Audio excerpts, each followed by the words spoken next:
La historia que te voy a contar hoy fue escrita por Jesús Guzmán para Guerrero de Luz. La cima del cerro.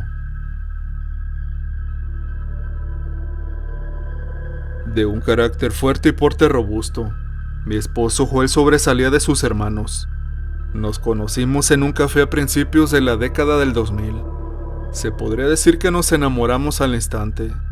Luego de algunas semanas de pasar momentos agradables en su compañía, acepté ser su novia. Misma relación que años más tarde se convertiría en matrimonio. Las cosas no fueron fáciles, tal como le pasa a todo el mundo si no me equivoco. Tuvimos que sobrellevar mucho tiempo de carencias básicas que nos resultaban indispensables para comenzar una vida juntos. Poco a poco salimos adelante, y creo que fue el mismo amor que nos unía lo que nos motivó a jamás bajar los brazos. Luego llegaron nuestros hijos y eso nos consolidó más todavía. Sin embargo, en una relación no basta con buenas intenciones. A veces es necesario realizar esfuerzos que conllevan un sacrificio personal, llevar a cabo acciones inspiradas en metas que, sin darnos cuenta, nosotros dejamos que el trabajo y la rutina las reemplace. Un día despertamos y nos reconocimos envueltos en un desgaste emocional tan vivo que apenas nos podíamos reconocer. Ya no sentíamos esa chispa de amor nuestro dentro, y por ende todo se estaba viniendo abajo. Nuestro matrimonio peligraba. Joel es policía, y sumado a su personalidad, él no soportaba sentirse impotente ante la situación. Nunca dejó de luchar por lo que quería, y saber que lo que nos pasaba no dependía solo de él, lo frustraba y a la vez desesperaba desmesuradamente. Buscamos restaurar nuestra relación de diversas formas, o así que se nos ocurrió hacer un viaje, los dos solos, pero tenía que ser un lugar donde la paz de la naturaleza calmara los tormentos que llevábamos dentro. Teníamos la certeza que vivir una experiencia inolvidable sería perfecto para reencontrarnos con nosotros mismos. Es así que nos aventuramos sin saber que ciertamente tendríamos una vivencia única, pero sería la más aterradora que nunca imaginamos padecer. Mi nombre es Romina. Junto a mi esposo somos del estado de Puebla, México. Corrí el año 2010. Dentro de poco cumplíamos 7 años de casados. Mis suegros aceptaron gustosos cuidar de nuestros niños, mientras junto a Joel pasábamos un fin de semana largo en un campamento fuera de la ciudad. Ya habíamos acudido al lugar en otras oportunidades, pero siempre con los niños y la familia, jamás solos. Por eso es que quisimos aprovechar la ocasión para introducirnos más en la espesa naturaleza. Al pie de un cerro estaba ubicado el lugar permitido para acampar. Un copioso río animaba el lugar con su melódica corriente invitándonos a la tranquilidad. Lamentablemente nos encontramos con más personas ahí, algo que nos motivó a decidirnos el elegir otro sitio para armar nuestro campamento.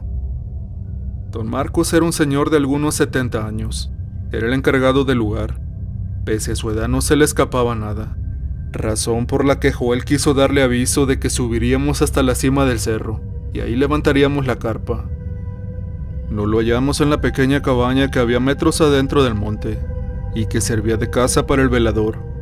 Solo estaba un muchacho al que no conocíamos. Preferimos no hablar con él y aguardar la llegada de nuestro viejo amigo.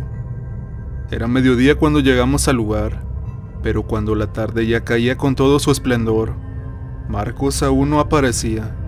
Joel imaginó que éste se encontraría cazando en el monte, actividad que el anciano amaba hacer. Me propuso mejor comenzar a escalar el cerro, pues seguramente lo encontraríamos en el camino. Por otro lado, no queríamos que la oscuridad fuera impedimento al momento de instalarnos arriba. Por suerte, Joel tuvo razón. Encontramos a don Marcos a mitad de camino, y aunque las copas de los árboles no dejaban que ingresara la poca luz que aún quedaba del día, pudimos reconocerlo perfectamente. Era él. Estaba a los pies de unos arbustos, con su típica ropa y un fusil de cazador. No más que cuando nos vio no tuvo la misma reacción de siempre. Yo les recomiendo que mejor no lo hagan. No es buena idea acampar arriba. El cerro guarda secretos que es preferible no ser revelados, nos dijo con un semblante serio y firme. Mi esposo le respondió con ironía: Le dijo que solo pasaríamos una noche ahí y al amanecer regresaríamos al campamento, que no se preocupara porque él me cuidaría. Sus palabras no provocaron más comentarios por parte de Marcos, quien, adquiriendo una conducta aún más extraña, se dio la media vuelta y se perdió entre los árboles. Sentí un poco de miedo. Tal vez el anciano tenía razón, y el lugar no era recomendable. Pero como les dije anteriormente, cuando Joel quería algo no se detenía. Por otro lado, no estábamos como para ponernos a discutir en medio del cerro. A fin de cuentas, nuestra intención era pasarla lo mejor posible. Ya era de noche cuando Joel terminó de armar la carpa. Ninguno de nosotros habíamos estado antes en ese sitio. Encendimos una fogata, cenamos unos tacos, y en medio de la soledad y hermosura que nos brindaba el paisaje nocturno, nos pusimos a platicar como hace mucho tiempo no lo hacíamos. Las estrellas en el firmamento eran bellísimas. Desde ahí también podíamos ver las luces de la ciudad con sus pequeños destellos. El aire que se respiraba era tan puro que deseábamos quedarnos a vivir ahí. Se podría decir que con Joel pudimos comunicarnos como antes. Pasada la medianoche decidimos adentrarnos en la carpa para ya descansar, pero fue ahí cuando comenzó todo. A los pocos minutos que estuvimos adentro, escuché unos ruidos muy extraños. Joel me estaba hablando en esos momentos, por lo que le pedí que guardara silencio. Nada más pasó. Cuando le dije que había escuchado algo, no me hizo caso. Luego volví a escucharlos y esta vez él también lo escuchó. Me di cuenta porque hizo silencio por sí mismo. Un intenso escalofrío me recorrió por todo el cuerpo cuando me percaté que esos ruidos en realidad eran pasos rápidos de alguien caminando ahí afuera. Joel intentó tranquilizarme diciendo que de seguro era don Marcos que andaba dando vueltas por ahí. Pero conforme pasaban los segundos fuimos reconociendo que los pasos no eran los de una persona, sino que eran de varias. Mi corazón comenzó a latir desesperado paralelamente a las risas infantiles que resonaron. Era imposible que hubiera niños en el lugar ya a esa hora. Ellos estaban ahí por nosotros. Los escuchábamos caminar alrededor de la carpa. La llama de la fogata que aún flameaba afuera dibujó sobre la lona de la carpa la sombra de alguien pasando a gran velocidad, emitiendo la tétrica risa nuevamente. En tanto todo eso ocurría, Joel permanecía pacífico, como pretendiendo así calmar el pavor que comencé a expresar con sollozos. Me decía que no temiera, que había muchas familias que venían con sus hijos y que saldría a preguntarles si se les ofrecía algo. Le tomé del brazo pidiéndole que no lo hiciera, cuando de pronto una piedra chocó contra la lona de la carpa. Brinqué del susto. El grito que di hizo eco en aquella cima. Fuera quien fuera nos estaba provocando, algo que Joel no estuvo dispuesto a permitir. Me soltó la mano y abriendo la carpa salió prácticamente insultando al supuesto niño que arrojó la piedra. Un abismal silencio caló mis entrañas. Se detuvieron las risas, el ruido de los pasos también. Solo podía oír el sonido de mi respiración entorpecida conjuntamente con los extravagantes latidos de mi corazón, que amenazaba con salirse de mi pecho. Fue potente el grito que di cuando Joel asomó repentinamente su cuerpo adentro de la carpa. Tan inmesurable terror me hizo sentir que el alma se me congeló por unos instantes. Peor aún, me estremecí de espanto cuando vi el temor en su cara, quien con voz entrecortada me decía que teníamos que salir de ahí inmediatamente, mientras sacaba su fusil. No pudo describir lo que fueron esos posteriores momentos. Son de esos que deseas nunca vivir, pero contrario a tu voluntad quedan grabados en tu mente por siempre. Solo alcancé a ponerme el calzado cuando Joel me tomó del brazo para sacarme de la carpa. Me llevaba corriendo repitiéndome que no me diera la vuelta, que no prestara atención a nada, pero fue imposible ignorar lo que pasó a continuación. Mientras corríamos vi varias siluetas siguiéndonos entre las malezas. Eran las mismas cosas que nos estaban persiguiendo, pues sus risas retumbaban en mis oídos. Por un determinado trayecto vi brasas ardientes volar por nuestro lado. Deducimos que eran las brasas de la fogata, que esos seres nos las arrojaban. Yo gritaba, lloraba, mas mi esposo no me soltaba de la mano y me pedía que no dejara de correr. Esos seres que nos perseguían comenzaron a tomar forma. Fue cuando entonces yo los pude ver bien. Eran seres deformes, de rostros monstruosos, espeluznantes, dignos de ser considerados demonios. La piel de sus cuerpos era de un color tan negro que brillaba con la luz de la luna. No obstante, sus risas infantiles no concordaban con sus aspectos. La mano de mi esposo se soltó de la mía, a la vez que lo veía caer hacia adelante. Una de esas cosas estaba sobre su espalda y junto a él rodaron por el húmedo suelo de tierra. Yo no tuve tiempo de reaccionar, pues sentí mis piernas doblarse tumbándome al piso también. Confundida y paralizada, vi unos diminutos pies acercándose a mi rostro. Largas y mugrosas uñas sobresalían de sus dedos. Gritando horrorizada intenté levantarme, pero no pude. La tibia de mi pierna derecha estaba expuesta. El dolor fue imperceptible en ese momento, pues el terror ocupaba todos mis sentidos. En pleno suplicio escuché los tiros que Joel tiraba. Él estaba unos metros más adelante luchando contra ese ser. Dicha defensa funcionó, pues en el instante de los tiros esas cosas se alejaron de nosotros, perdiéndose en el oscuro monte. Vi a Joel ya liberado ponerse de pie para aproximarse hacia mí. Después de cubrir mi herida con un pedazo de su camisa, me ayudó a levantarme y me cargó en su espalda. Yo quedé aturdida, perdida en el más profundo horror. Con pasos titubeantes pero resistentes él caminaba conmigo sobre su cuerpo. Me consolaba, me pedía que ya no temiera, que él me protegería. Sentía como el trozo de tela iba empapándose con mi sangre, pero cuando creí que toda la pesadilla había acabado, esas criaturas volvieron a aparecer minutos después. Mi fusil. Se me cayó el fusil allá arriba. Lo escuché decir antes de que esas cosas reiniciaran nuestro horror. Ahora eran más, todos con la misma fisonomía, horripilantes emitiendo sonidos de niños. Sus solas presencias estremecían mi alma. Como acostumbrado al dolor, los quejidos de mi esposo se entremezclaban con las voces de esos seres. Parecían enfurecidos con nosotros. Conforme Joel aceleraba sus pasos, ellos mostraban iracundos intentos de acercarse a nosotros. Indudablemente estaban dotados de entendimiento, pues al notar que ya no teníamos aquel fusil, comenzaron a seguirnos otra vez. En solo cuestión de segundos ya estaban a nuestro lado. Sus voces inocentes se convirtieron en gruñidos. Hacían el ademán de agredirnos con bestiales gestos que parecían petrificar hasta la misma noche. En tanto unos hacían eso, otros daban pequeños brincos a nuestro alrededor. Nos seguían de esa manera al igual que el otro grupo que levantaba tierra del suelo para arrojárnosla. Los insultos de mi esposo los espantaba por unos instantes, pero rápidamente proseguían en su afán de aterrarnos. Claramente no nos querían ahí. Las criaturas nos siguieron hasta que pasamos la mitad del camino. Uno a uno fue quedando atrás.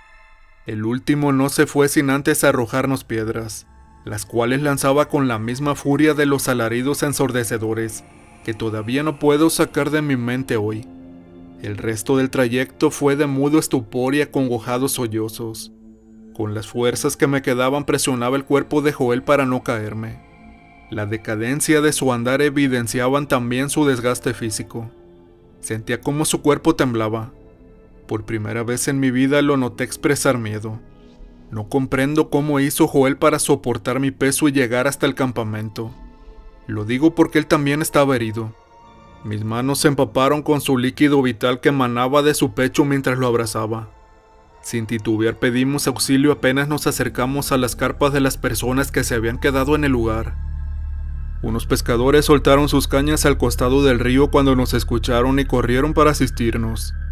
Mi esposo cayó tendido sobre el suelo inconsciente.